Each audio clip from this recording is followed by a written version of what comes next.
Hi, everybody. Good morning. We'll give it just a minute more as people join us from the waiting room, and then we'll get started. Good morning. Good morning. Good morning.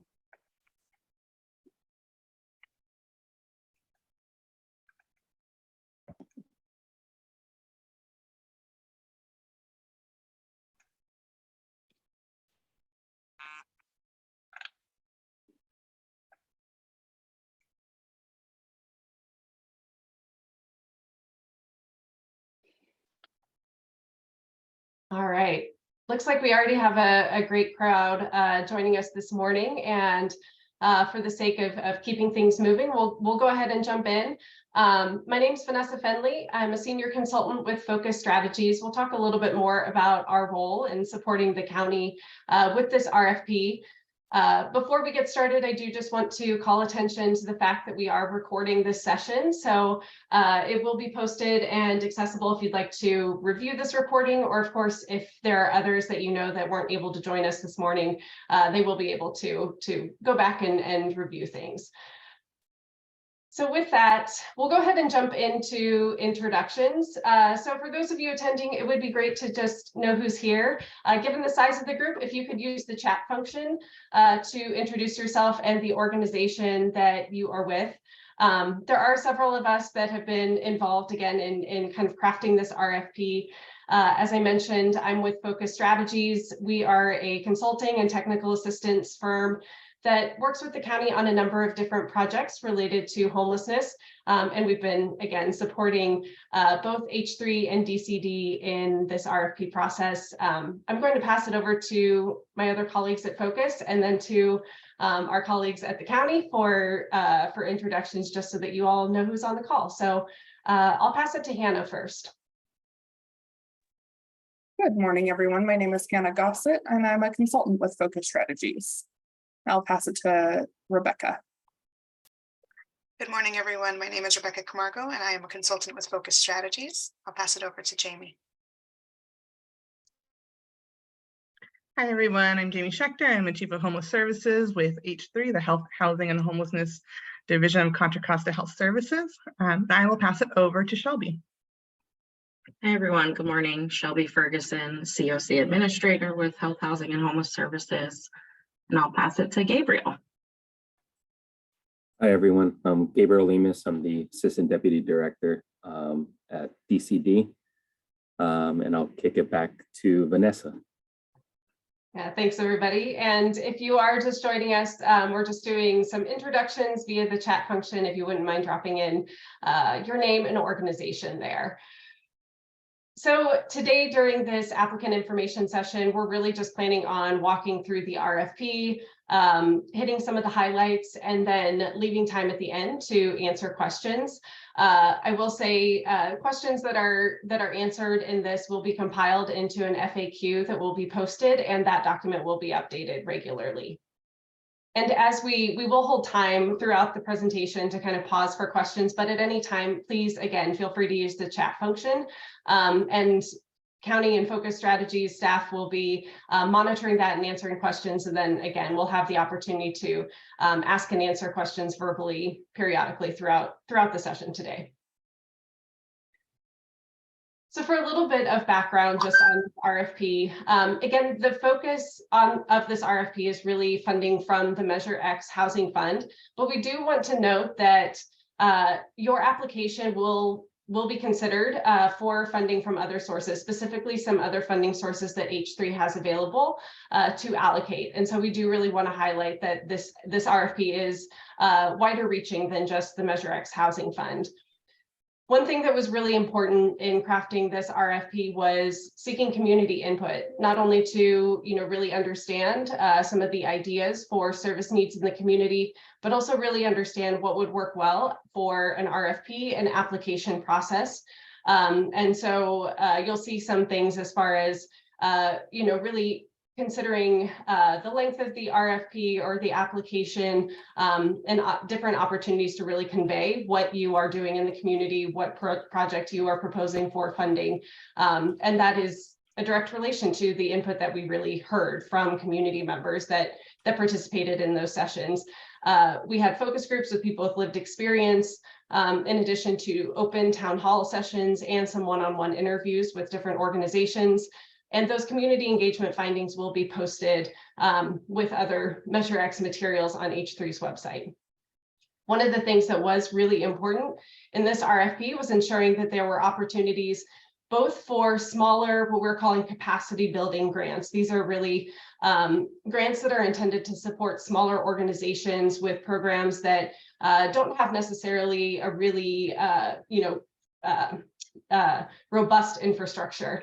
And so the opportunity there is to build the capacity of the program through these funds. In addition, we also wanted to have the opportunity still for larger grants for those programs that do have that robust infrastructure already to expand their programming and do more in the community. So we'll move on and start talking a little bit about the application basics. So first, to highlight, the deadline to apply is March 3rd at 5 p.m.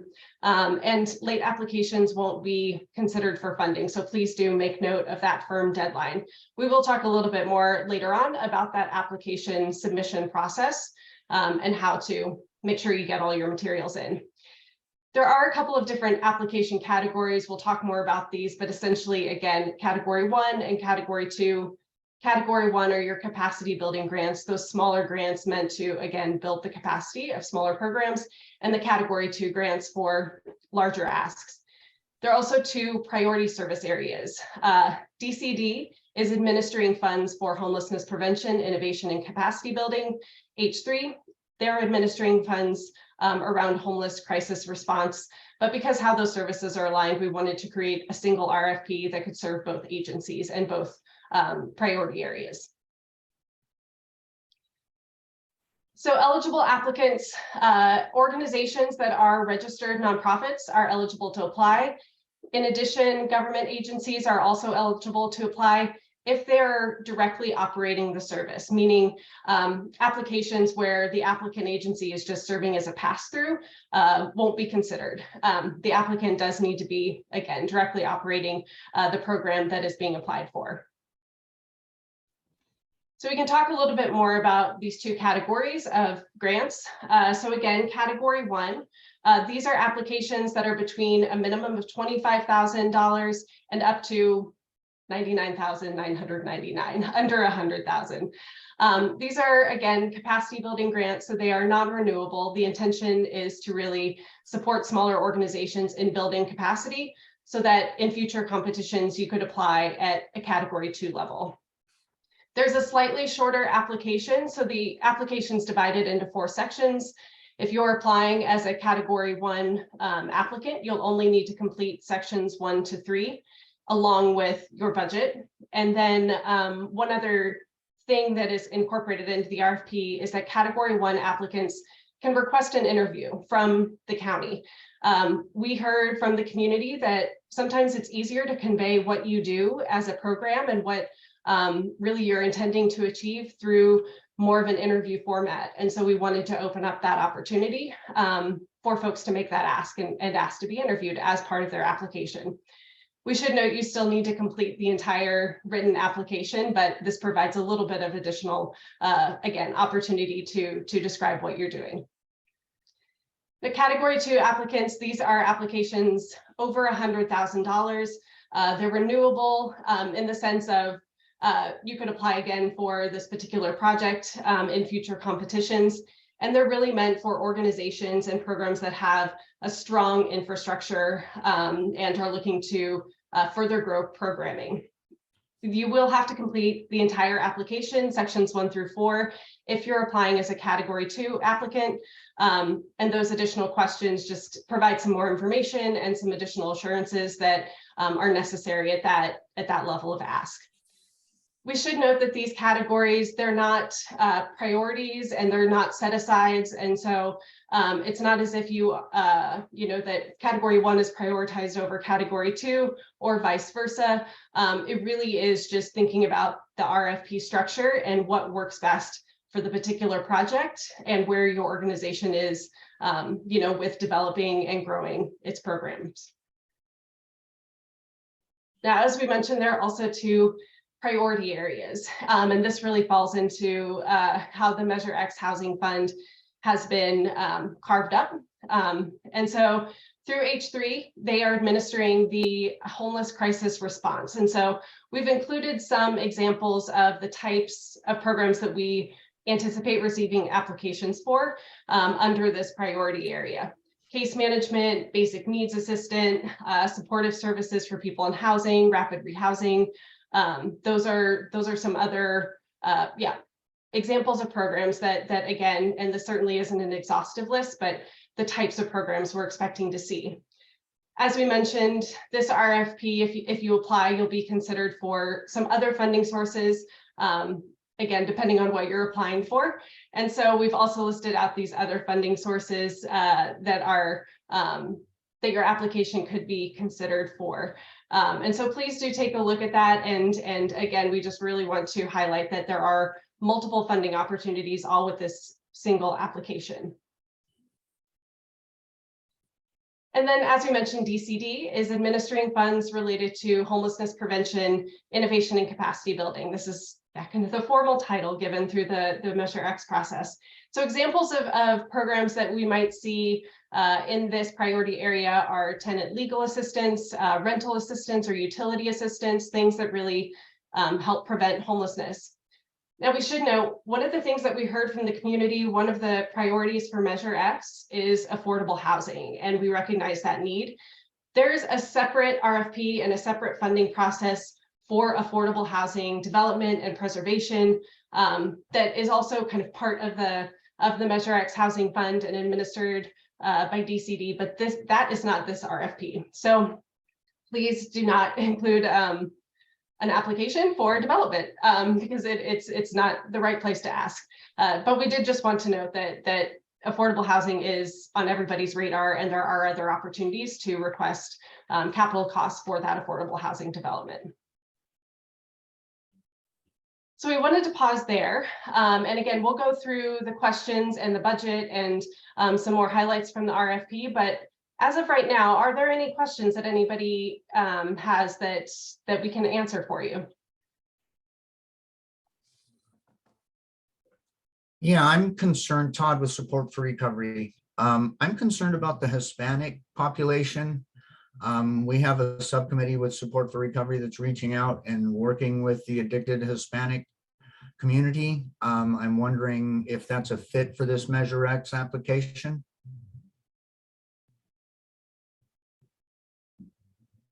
So I think, and I would welcome others from the county to also jump in.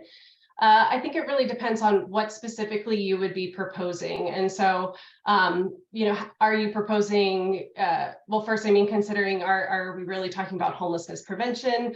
Are you thinking about folks who are currently unhoused? And then what would be the specific program model that you would be proposing? And so with a little bit more information, I think then we would be able to, Jamie, I see you've unmuted. Yeah, so thank you. And I think we'll get into the details of the application and the narrative responses themselves, but I'll take this opportunity to say that equity is a huge priority for the county. And so if your program is targeting folks from marginalized communities, folks who have been underserved, please do feel free to expand on that in the application. And if it's a good fit, that's something that we're prioritizing as a community.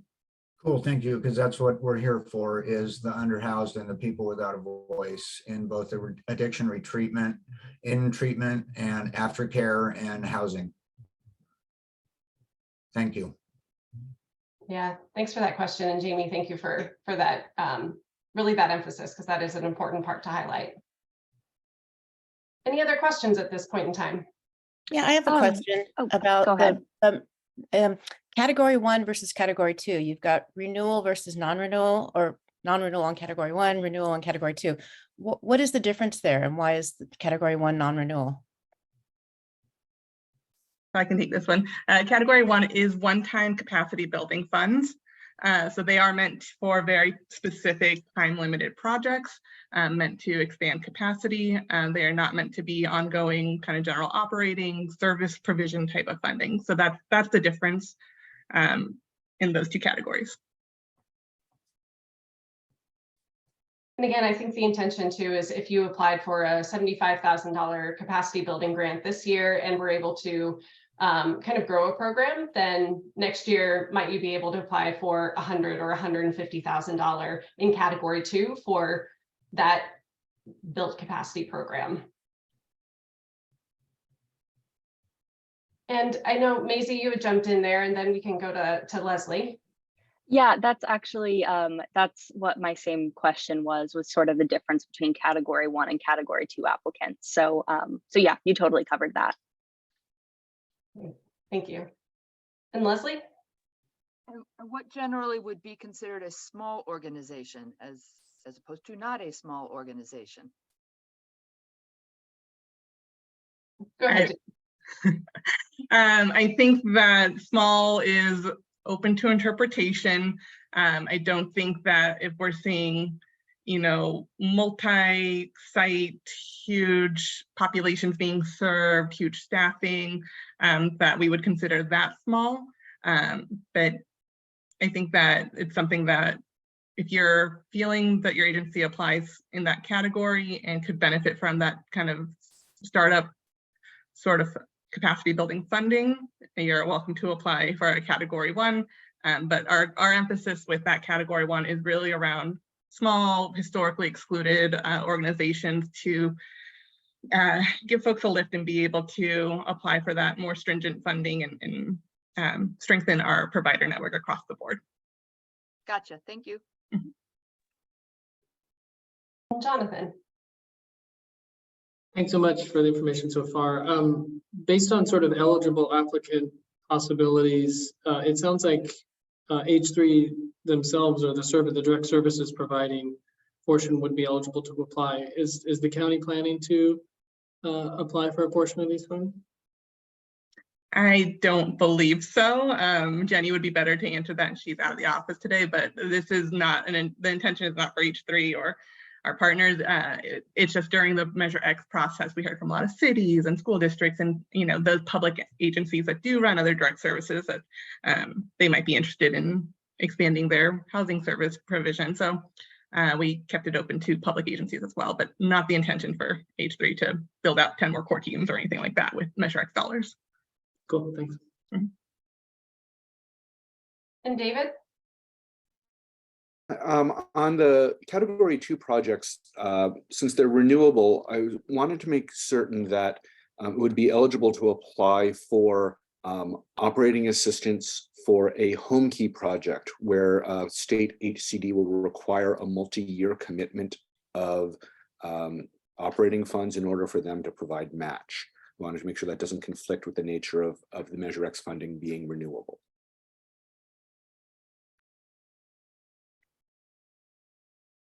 I think we might need to get back on that question to think it through a little bit more. Okay, thank you.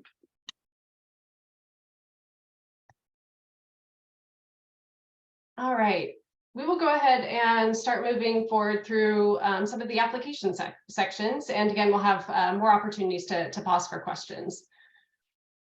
So we wanted to start really with the, there's a Word document that you'll see in the kind of RFP materials, and this will be the application that you actually complete. A lot of the questions are checkboxes. There are some narrative sections and also some other opportunities to provide information in different ways. So section 1, this really covers your kind of basic questions about the applicant organization, or if you're applying in any sort of partnership with other organizations, also include that information about the other agencies that may be part of that project. It is required for all applicants, so both category 1 and category 2. This is the section where if you are a category 1 applicant and you're interested in being interviewed as part of your application process, this is the place where you can check that box to make that request.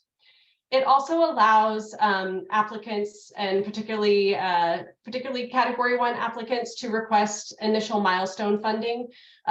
One thing that we heard is that, again, for smaller organizations or programs that are starting up, you know, there aren't the startup funds in order to be able to make it to those reimbursement payments that these contracts would be based on. And so if you are interested in being considered for some of that initial funding that can help get a program started, this is the place where you can also request that. It doesn't guarantee it. There will be likely some other questions and assurances that will need to be made, but this is the place where you can let the county know that you are interested in that. And again, mostly yes, no checkboxes. You'll see not only in this section, but other sections, the opportunity to upload additional documents. So for instance, if you are applying again with 2 or 3 other organizations in some sort of collaborative project, we'll ask that you upload MOUs or letters of agreement or whatever it may be to demonstrate that this partnership is underway and everybody's on board with this particular application. Those are the types of documents we're referring to in this section. The section 2, again, this is required for all applicants, both category 1 and category 2. And it really captures your organization's mission to ensure it aligns with the Measure X Housing Fund, your commitment to engaging people with lived experience in the program development, evaluation, operations, and your commitment to equity. One thing that we did want to do differently with this RFP is, rather than requiring a narrative around some of these items, we recognize that you may have these elements around how you've engaged people with lived experience or things that you've done that demonstrate that commitment to equity already embedded in other organizational documents. Maybe it's in a strategic plan or a job description or some of those other things that are already at your fingertips. And so rather than, again, requiring a narrative for you to explain those things, you can just upload those documents and say, this is where we can and how we can demonstrate our commitment to equity because we talk about it through this evaluation, through this planning document, in these meeting minutes, whatever it may be.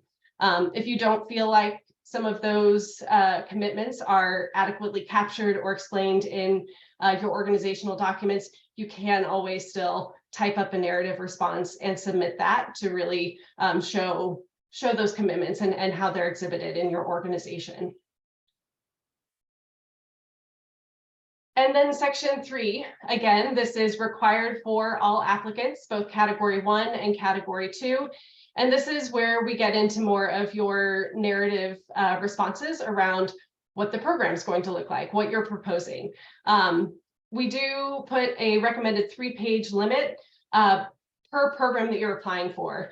Meaning if you are doing some prevention and some rapid rehousing, we recognize you'll need more page space to explain kind of everything. And so then you would have a 6-page limit. But if you were applying for a single kind of program, we ask you to keep that within 3 pages, total narrative response for that section. And then section 4. So this is only required for those larger category 2 grants that are over $100,000. So this is where we are asking for some more information and making some additional assurances. If you're applying for the homeless crisis response, we ask that programs that are, again, applying as category 2 applications kind of align with the program models that have been established by H3. And so we ask for, again, kind of the recognition that the programs align with those models and kind of confirming that you that you will kind of have those assurances and commitments in place. We also ask for some additional information about administrative structure, financial structure, some organizational practices, again, that are fairly common, again, for these larger grants. And again, with this section 4, again, if you could limit your narrative responses, there are some checkboxes and some narrative questions, but if you could limit those narrative responses to, in total, 3 pages, that would be helpful. So let's talk a little bit about the budget, and then we can pause again for questions. So included in the RFP documents, you'll see Exhibit C. This is an Excel spreadsheet that has 2 different tabs. There's a budget summary tab of Exhibit C, and that is required for every applicant. In addition, you'll also need to submit a detailed project budget. And so we've also included in Exhibit C a budget worksheet. And you can use that to build out your budget. It already has things broken down by the line items that the county is wanting things organized by. So it is a really helpful tool if you do need to build out that detailed project budget.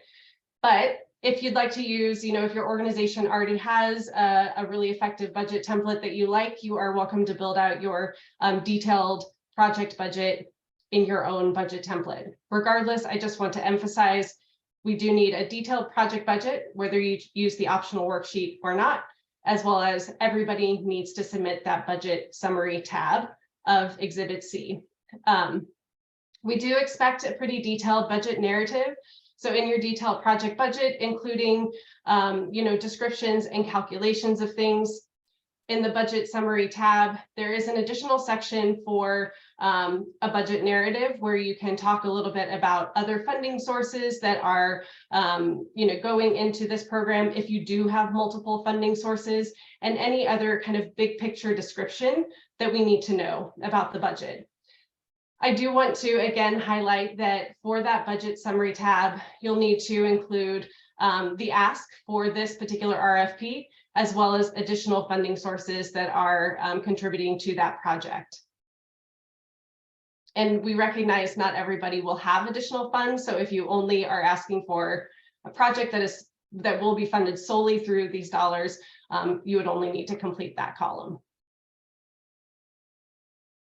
So again, the budget worksheet that's in Exhibit C, this is the second tab, it is optional.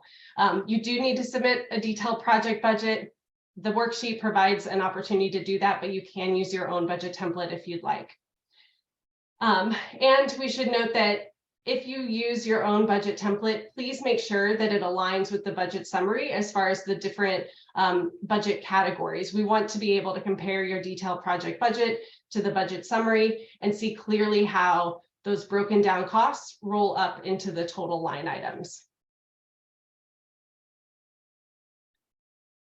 So we'll pause there and see if anybody does have any questions related to the actual application or the budget.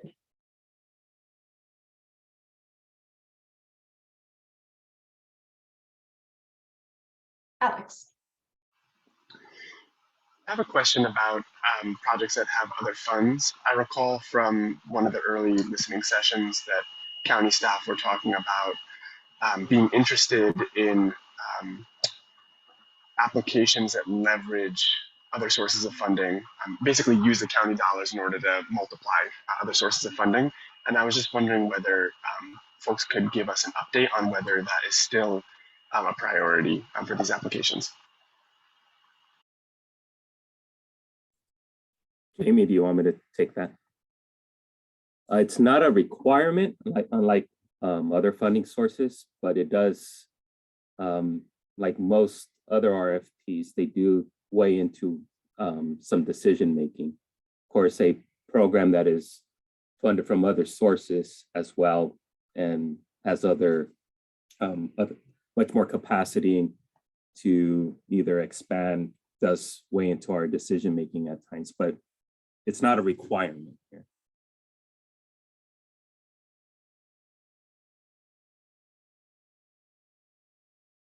Any other Alex, questions? I'm not sure, did that answer your question, Alex? Yeah, it did, thank you. And there's a couple questions in the chat related to the definition of homelessness or at risk of homelessness. So as you get into the exhibits in the RFP, you'll see that some funding sources are very specific to the HUD definition of at risk or homelessness, and others like our Measure X dollars are a bit more flexible. So I would say that just be very clear around what population you're serving, what you can kind of adhere to at the most strict level versus, the general target population. And then I see another one asking about folks at risk of homelessness due to domestic violence. Yes, that is an eligible population to apply for this funding. Thanks for fielding those, Jamie. Jonathan. Yeah, I have a kind of related follow-up question. It's maybe a little bit, I think it has to do with the funding, the categories, and the operationalization of the reality, which of course skews all of those categories. for things like homelessness prevention and diversion and kind of H3 doing the, the sort of HUD dogma definition and a more sort of capacious understanding for the other dollars, knowing that those are going to be like the funding and the contracting vis-a-vis the funding is going to be managed by two different departments. Is there a plan for the county as to how to, for programs or interventions or applications that might spread across both those categories and serve people in an integrated way from a kind of a prevention to diversion? Has there been discussions between the two kind of county departments as to how to work in an integrated way, considering there could be, people that are really on the line between those two categories in some ways and needing to sort of nimbly flex between them? I think that we've been working really closely throughout this RFP. So depending on what we see in applications, we'll, develop plans about specific awards and contracts and all that. My recommendation is, as always, put forward the programs that you all are best able to implement and serve. And on the back end, we'll figure out the funding streams and the populations that go for each funding stream and all the fun contract stuff once we get to that stage. Sorry, not a very satisfying answer. No, that's a great answer. Thank you. I just know it can be complex. Appreciate that.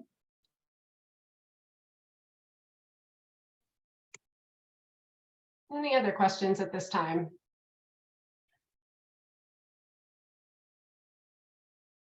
All right. Well, then let's talk a little bit about the application submission process. So you'll be submitting your application materials through a Dropbox link. It is included in the RFP, and so do take a look at that. We will be kind of combing through those submissions, and we'll be able to confirm that we received your submission within 2 days after the competition closes. Again, as a reminder, late submissions won't be accepted, and so those applications are due by March 3rd at 5 p.m. And we have this note that incomplete submissions may not be accepted. If it's a small detail, the county can reach out to applicants and request additional information or clarification, but that really is at their discretion. So do, look through everything and really ensure that you have uploaded all of, accompanying documents, completed all of the sections of the application that you need to, and again, have submitted both that budget summary and the detailed project budget that is required. So we would recommend, since you are submitting things through Dropbox, and since there are multiple components, you'll have at minimum the Word document and that budget summary, Exhibit C. In addition, we are asking you to, upload additional documents instead of writing narratives for some sections. So what we would recommend you doing is, as you compile all of these materials, to put it into a single folder, on your desktop in your computer. The narrative, again, the required budget documents and any supplemental supporting documents. If you could clearly title all documents, again, this will just make sure that we can do that check to ensure that you have a complete application, but including what that document is, a brief description, as well as the name of your organization that's applying. And then if you could also title that full folder with your applicant organization name. As you upload Dropbox, depending on whether you have an account, you may be asked to enter some information, but this is just an additional assurance that everything is kind of coming together and we know who is submitting that application. So if you do that, then you can just take that entire folder with all of your documents in there and upload it to that single Dropbox link. And that'll be how you submit things.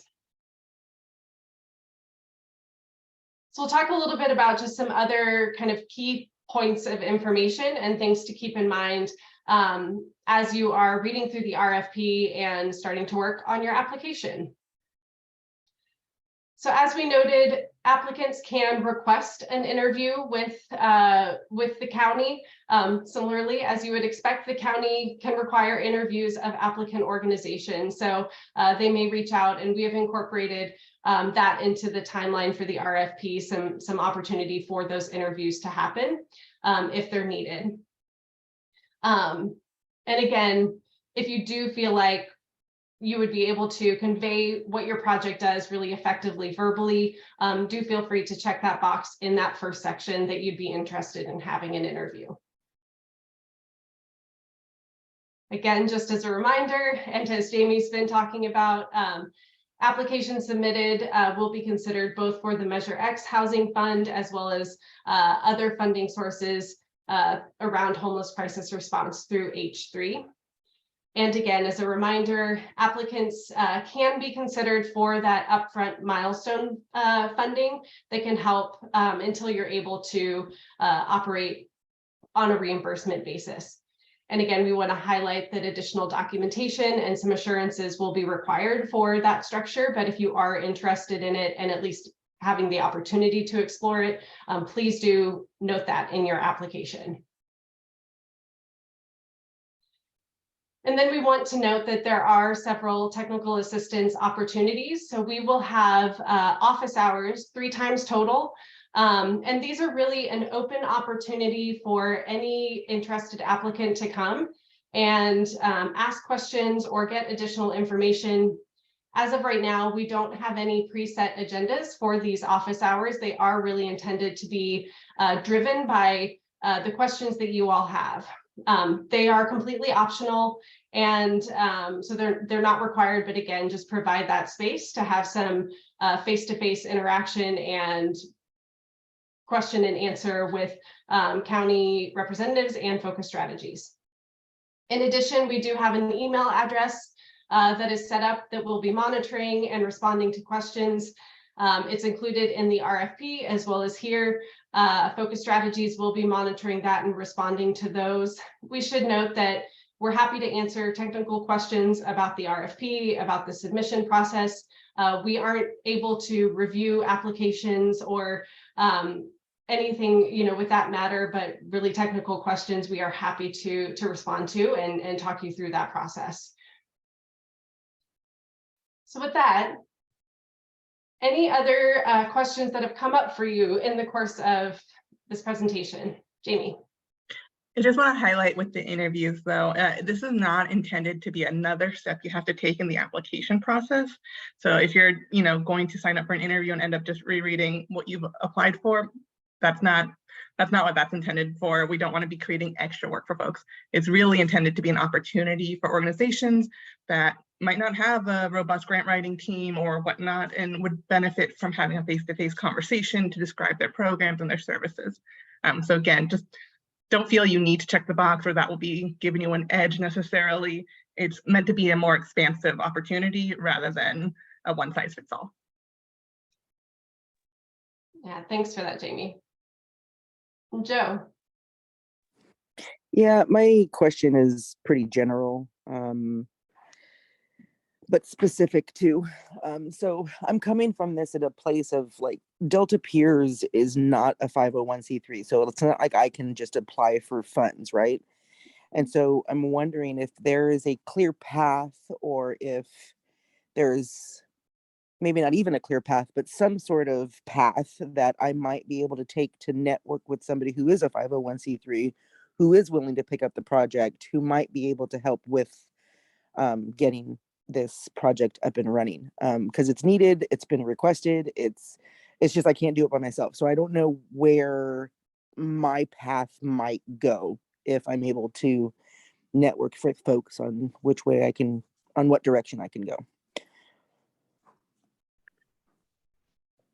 I would recommend, Joe, definitely put that call out in the chat, see if there are folks in this room who might be interested in having that conversation. And there might be some kind of pre-nonprofit formalization stage resources out there that we can perhaps explore. Yeah, and I do just want to make it clear, if you are an organization that you don't have that actual 501c3 status, yes, partnering with an existing organization that is a registered nonprofit or a government agency that will be involved in the operations, but yeah, likely partnering with another nonprofit is a great way to be able to apply for and access these funds. And then so that literally means that I have to go find those 501c3s and keep pitching it and pitching it and pitching it. And then okay, well, all right. And I do see a question in the chat. Do we have a sense of the amount of funding that will be available? Details are listed in the exhibits attached to the RFP. So there is some, specific per program model.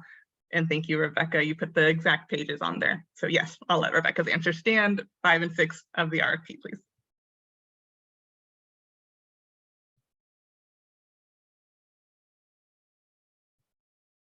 What other questions are coming to mind for folks?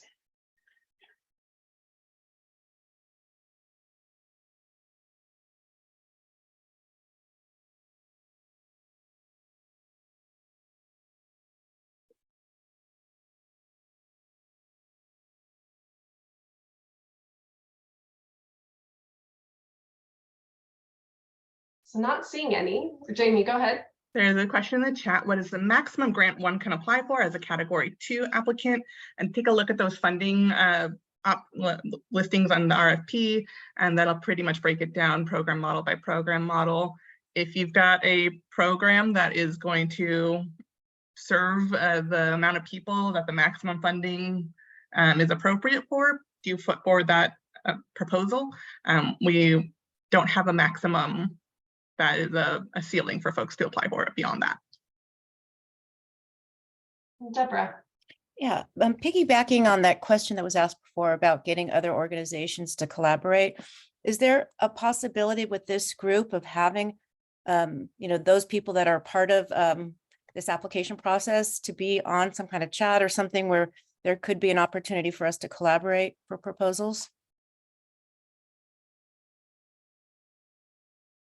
I recommend putting that call out in the chat, leaving your contact information. And I think that would probably be best for y'all to organize, but I would love to see something like that occur. Yeah, I'll piggyback off of Jamie's answer. Collaboration in most cases is strongly encouraged. It's not required, but in some cases, it makes sense depending on the type of program and the size of the program or the size of the services that that is being proposed.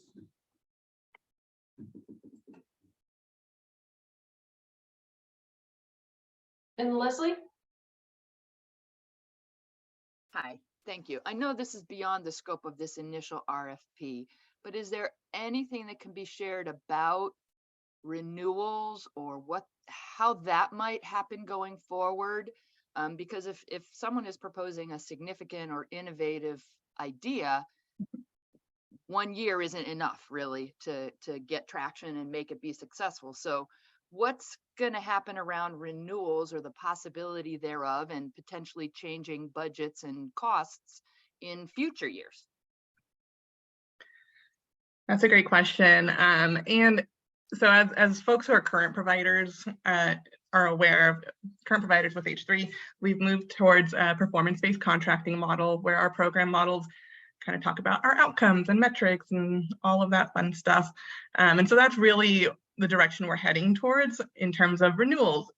And it's not a one and done. We've been very clear, if programs struggle or whatnot and don't make metrics, it doesn't mean that they're not eligible for renewal, of course. But that's really going to be the direction we're heading with all funding, not just Measure X. Our goal with this whole process and learning how to lower barriers for providers and whatnot is to reduce the kind of annual renewal process, making people write the same application over and over again for the same services year after year, while also making sure that we're adhering to our county and our responsibility with public funds and competitively and transparently bidding out dollars on a regular cadence. So that's not an exact detailed timeline necessarily, Leslie, but it will be a little bit more objectively based because of our program models, a little bit more frequent than some contracts have been in the past, but a little less frequent than others have been, and hopefully just very clear that certain funding streams we're able to give those multi-year renewals with, others we are not. And I think we can definitely provide more in the Q&A when I'm a little bit more eloquent. No worries, no worries. So great, thank you. And Tanya.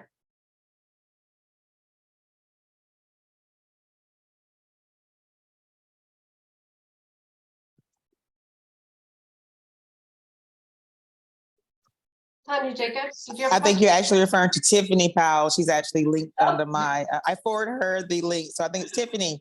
Can you, unmute? Oh, I was wondering. I'm like, okay, that don't sound like me. Hi guys. So I just was able to catch a lunch break. I've been working, and so I may have missed a little bit. I was just inquiring, how many organizations? Is it one organization that will be funded, or is there a possibility for multiple organizations? Sorry, that was a repetitive question. That's a great question. It is our intention to make multiple capacity building awards, and it is our intention to be making multiple crisis service response awards. It'll depend on the application receive and how much funding is requested, the exact number that we award. Awesome sauce. This is huge. This is huge for West County. And so thank you guys to all that, to everybody that's involved, and let's make it happen for our cities, guys. Thank you.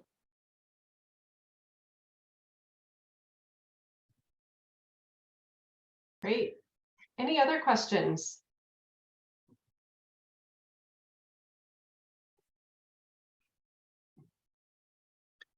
I'll highlight that folks in the chat have been dropping in their information for partnering. Please do, if you're looking to submit a collaborative application, reach out to each other.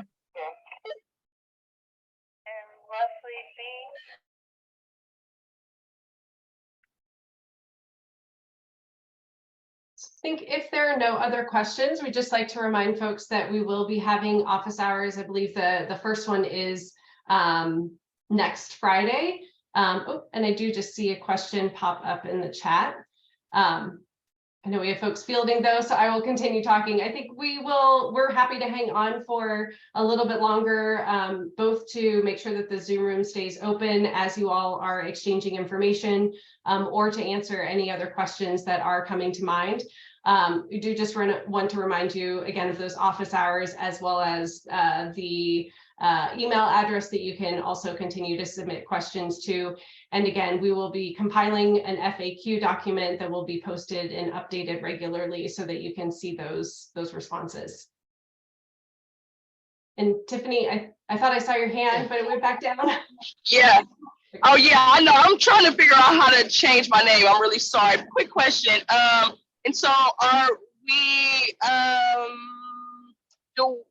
how's the data reporting? So are we required to have an HMIS system in place for this funding? That's a great question. So for those category 1 capacity building projects, that is not necessarily something that HMIS is required for if it's not going to be serving folks, if it's a training or resources that you are using internally. For our category 2 programs, especially those run by H3, HMIS is required. It is part of the program models that we are adhering to. Got it. Thank you so much. So when building budgets, folks, please be sure to think about the costs that are related to data collection and reporting that you might need to be building in.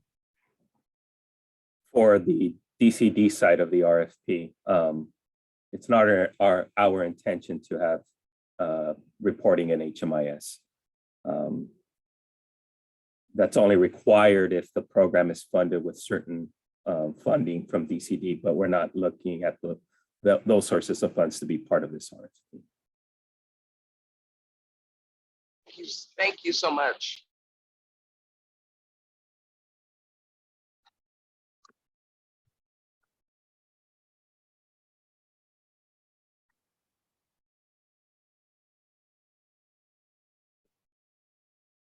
All right, as I mentioned, we are happy to hang on in the Zoom room as questions come up, but we won't stop the recording until we are ready to shut down the room. And so if you are needing to move on with your day, please feel free to yeah, to go ahead and leave. And again, we'll be posting FAQs and posting this recording and the slides, and happy to respond to emails as well.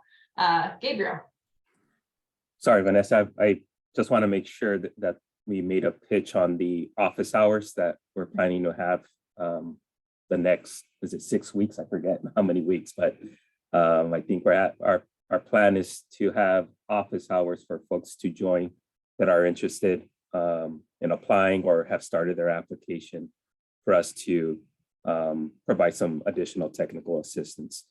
I don't have the dates off the top of my head. Vanessa, do you have the dates and the times, or Jamie? Yep, January 20th, February 3rd, February 17th, 1 to 2 o'clock. They're on the website with the RFP information. Links to register are there. Come hang out with us. We're a fun time.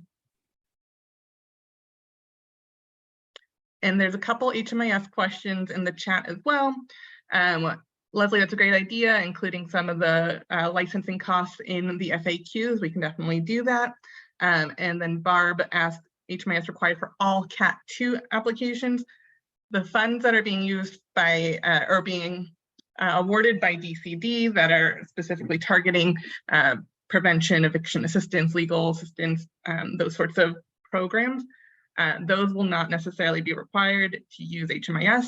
All funding coming through H3, except those Category 1 funds, will be required to use HMIS. So please do dive deeply into that RFP and the exhibits that are attached, so you are very clear in your application about your capacity to adopt HMIS, about the funding streams you're applying for, all that fun stuff.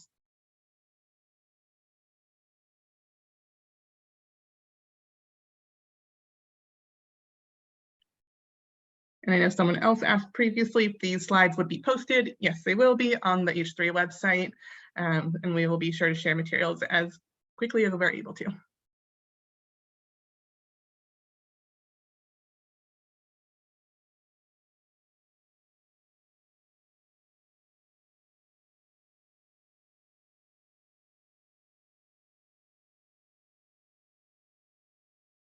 right, and as folks are dropping off, just want to say thank you, everybody. Have a safe, healthy, dry as possible weekend. Really appreciate y'all being here. Thank you, everyone. Thanks, everybody. We appreciate you joining us today. I'm still going through the chat really quick, so I'm hoping that you guys don't like close it out, because I'm still grabbing some stuff. Thanks. No problem. We won't. Thanks, everybody. Have a great day.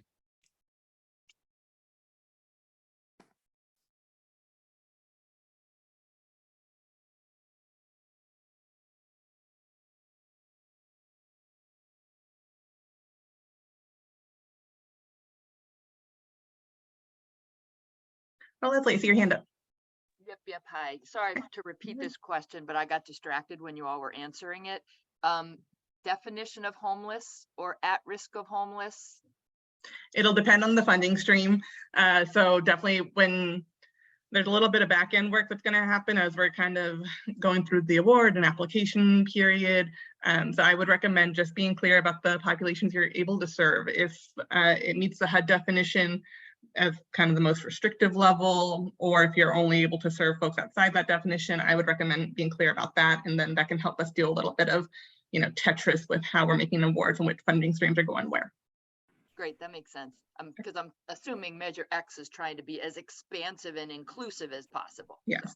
Yep, and we've also got state HAP dollars in there that are a little more flexy, so there's a little bit of room. Yeah, I can say at least for the DCD side of things, given that there's no other funding that we're planning to braid with our side of the RFP, we're not necessarily bound to any definition of homelessness or at risk of homelessness. But I know for H3, they are planning to braid, there's a possibility of braiding some other funds that may have a strict definition for those that are experiencing homelessness or at risk of homelessness. Great, that makes sense. Thanks. And Barb asked in the chat, are multiple applications possible? A Category 1 capacity grant and the Category 2 application? And yes, I would say that that's possible. So go ahead and apply as makes sense for your organization.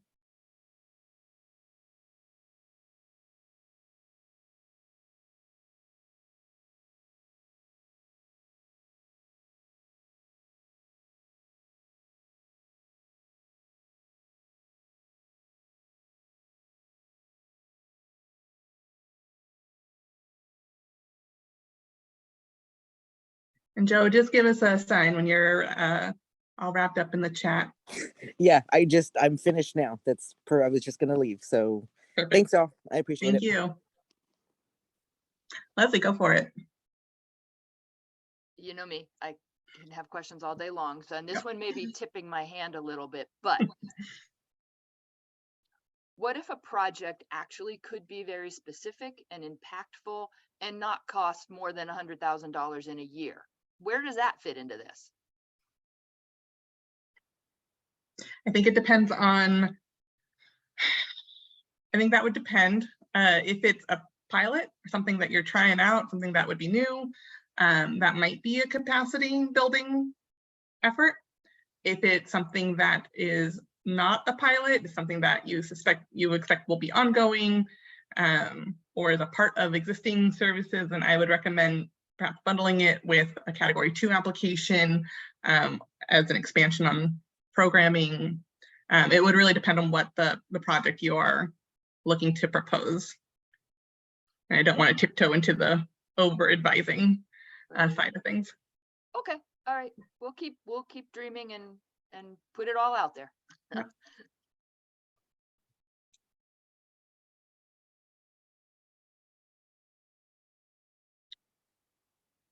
I see a wait in the chat, so I won't close this room.